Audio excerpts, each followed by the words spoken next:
Hey folks, it's Vince the Evil Dungeon Master. Welcome back to the Evil Dungeon Master Universe podcast, and hopefully you're doing well for Monday. I got quite a bit of busy week this week coming up, so I'm sorry this podcast is a little bit later than normal this morning.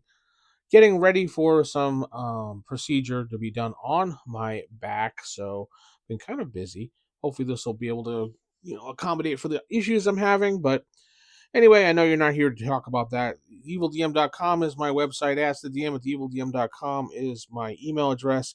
Ko-fi.com is /EvilDM is where you can support me if you'd like to get some like a newsletter and podcast. And if you want to get videos ahead of time, head over to youtube.com/EvilDM. 99 cents a month. You get videos ahead of time plus a member stream on Friday, which only members can view. Anyway, today's topic for Advanced Dungeons and Dragons, I'll get right to it, is actually going to be something that a lot of people have issues with when it comes to gaming. And Unearthed Arcana actually has some pretty, I don't know about decent, but it has some rules in the back on the Appendix Q under weaponless combat for grappling. Now, Gary goes over three different things, and one is kind of like pummeling and stuff like that, and to hit someone with, your fists and stuff like that, as opposed to grappling and overbearing when knocking down. Now, the pummeling system is pretty much self-explanatory and easy. It's just a roll to hit, do 1 to 2 points of damage with your strength bonus on the attacker, yada yada yada. It's as if like you were hitting pretty much with a sword or something. The system that really I want to get into is grappling, because there's a lot of grappling combat in the actual Dungeon Master's Guide and everything that's just confusing as hell. So page 107 starts grappling. It's just a few sentences, then goes to page 108, and we get a whole thing about grappling is a tactic available to any intelligent creature who can conceivably restrain an opponent. Non-corporeal creatures, those who exist in the astral or ethereal planes, and non-intelligent slimes and jellies cannot grapple. So therefore, that jelly on the ground can't grapple you, or that whatever gelatinous cube can't really grapple you anyway. So neither could a beholder, because beholder has no like feet or anything. For instance, or let's see, neither could a beholder, for instance, or an orc that is bound hand and foot actually grapple you. So I don't know why Gary would mention hand or foot bound, because logically someone would think, but yeah, then there's going to be that dope out there. It's going to be, I'm going to try it anyway. Grappling is used to restrain someone or something, either to prevent an upcoming action or to restrain an opponent and make it more vulnerable to other attacks. In general, creatures that can be physically restrained are subjected to the effects of a grappling attack. So anyone basically standing on two legs or stands on legs can be affected by this grapple. Creatures of larger size classes than the attacker cannot be grappled unless they are prone. So anyone that's like a giant size compared to your size cannot be grappled. So that means a halfling or a gnome would not be grappling anyone larger than their own size class, unless said class of human or whatever bigger is laying on the ground prone.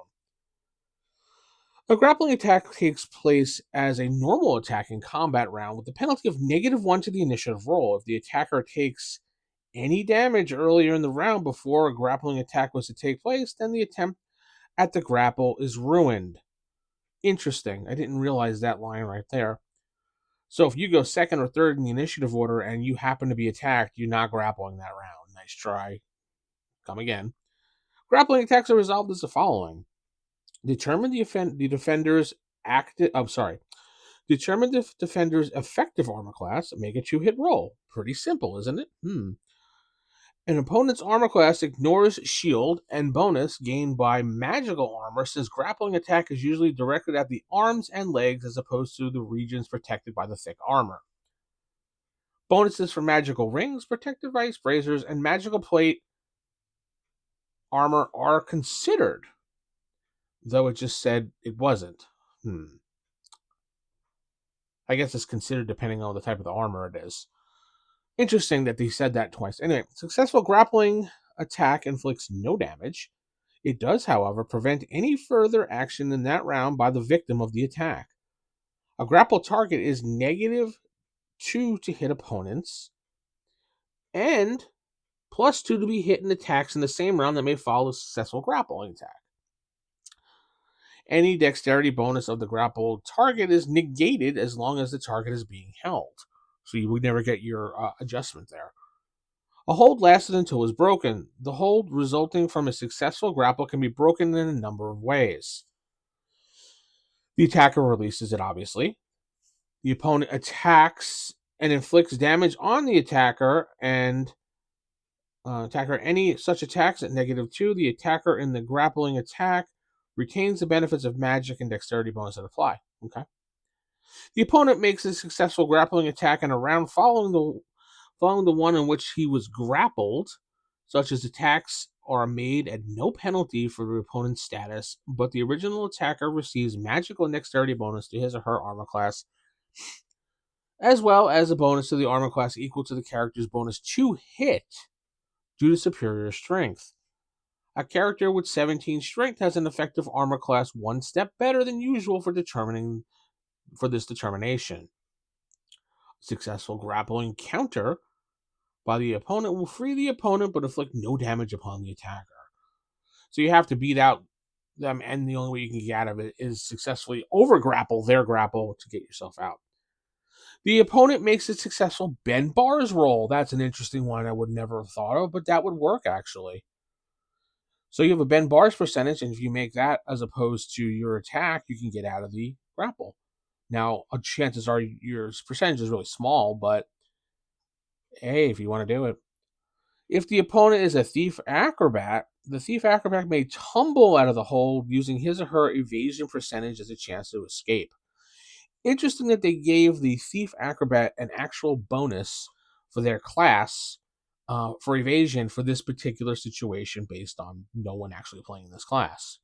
And this is probably one of the only situations that a thief acrobat would actually be useful, because I've never seen anyone actually play the class and have fun playing the class.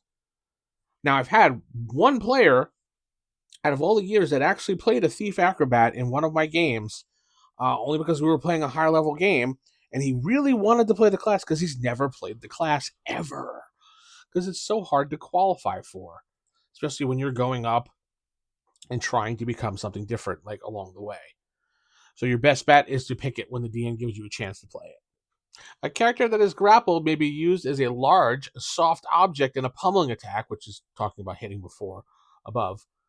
If the character can lift the grappling figure normally. So if you can use a dwarf or a halfling, or a gnome is something to bash people around with, that is hysterical. Grappling creature with multiple attacks. If an attempt is made to grapple an opponent that makes multiple separate attacks, the grappler can prevent and neutralize only one of those attacks.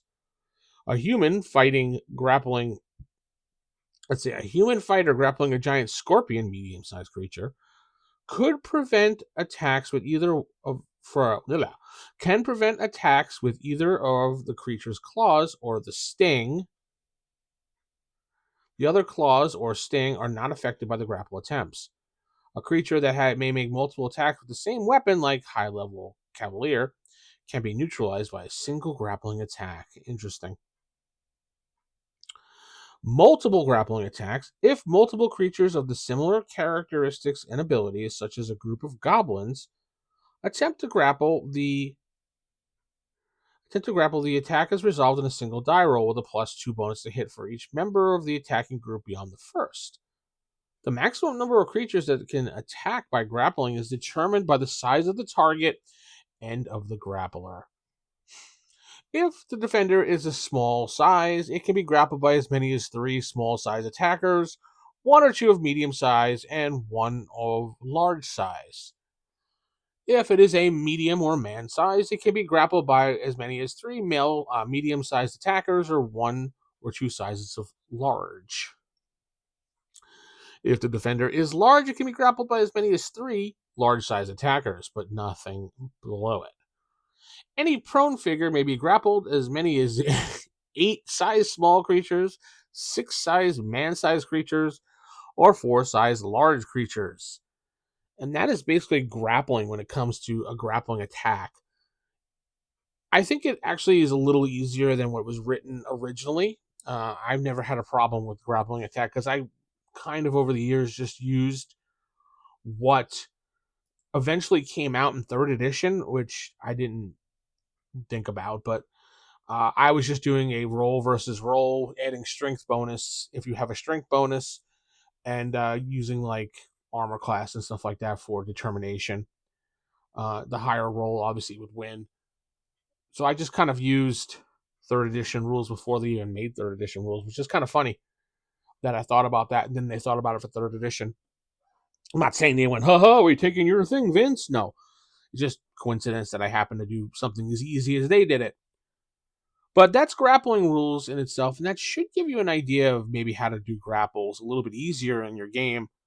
So when your player says, I want to, grapple that guy, you don't have to go, ugh, and look at the grappling rules that's in the Dungeon Master's Guide and think it's kind of a pain in the ass. That said, I'm going to head out. Hope you have a great day. I will see you on the next episode. Keep it original, keep it old school. Good night. God bless, and we'll keep praying for you.